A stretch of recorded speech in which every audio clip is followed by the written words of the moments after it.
I feel like I was born to create apps. Callaway has restructured its entire company to be the world's leading content creation studio for iPad. The apps we produce are these living, breathing entities that have a huge draw. People love them, and we love making them for people. If you look at NPR, I think we have like 300 radio stations we stream, thousands of podcasts, and we have the ability to stitch it all together yourself and play your own DJ. All of that happens on a little tiny screen, a device that slips inside your pocket. Changing the world for musicians and for fans is what gets me out of bed every day. Traditional radio is broadcast. Everybody gets exactly the same thing.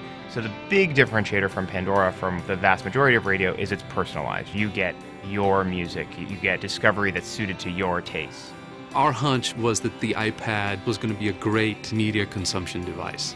Disney ABC, we're a content company. It's in our DNA, it's in our name. The idea of being able to open a new avenue for our users was incredibly compelling. Basically, we make games for the iPhone, and we just love it. When we make a game, we try to make it close to reality. Like the Labyrinth game, it really feels like you have a physical steel ball you're rolling around, or with a touchscreen game, it really feels like you're fingerboarding for real.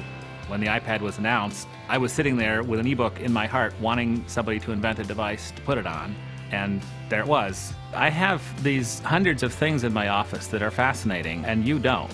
What can I do about that? The iPad is a device on which the practical implementation of magic books is entirely possible. We did an example of that with the Elements, and now we should do more of them. For all of its charms, Pandora on the iPhone to this point can't run in the background. And so one of the big new features in iPhone OS 4 is multitasking, and Pandora will be able to run in the background. With Game Center, for example, we can connect players from all over the world to compete in our games by just a few lines of code, and that's going to be really cool. Apple lays the tools in front of us, but it's the developer's job to pick them up and do something with them. There's no way that we could have built anything remotely as beautiful without the sophistication of the Apple SDK. We've actually spent some time working with other platforms. It's a night and day difference. They're more difficult for the user. They don't have the power or the tools available. They don't have the distribution network. They don't have the standards, both in hardware or software. It is that handset fragmentation, if you will, that causes developers a lot of problems because you are now targeting individual devices. It's really evident in Apple's APIs and the developer tools that you're working with something really mature, not something that was invented 2 years ago.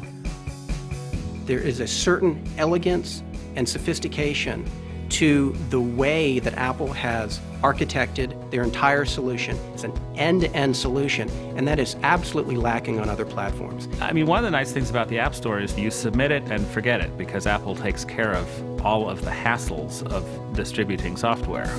For many people, games haven't really been accessible, but on the App Store you can just go pick any game, download and play. I think it's really changing the world.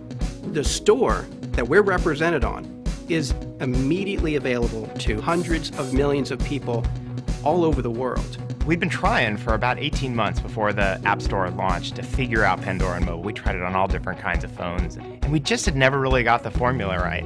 The morning we turned it on and we started watching the activations come in, we had more people listening on the iPhone by noon than we had accumulated in the previous years. There are literally tens of thousands of moving parts that have been reduced to one lever in the Apple's SDK and the App Store and the platform. And because we don't have to worry about any of that, what we can do is focus on making great apps. Apple has given us the most amazing canvas to paint on. And now it's time to paint your masterpiece.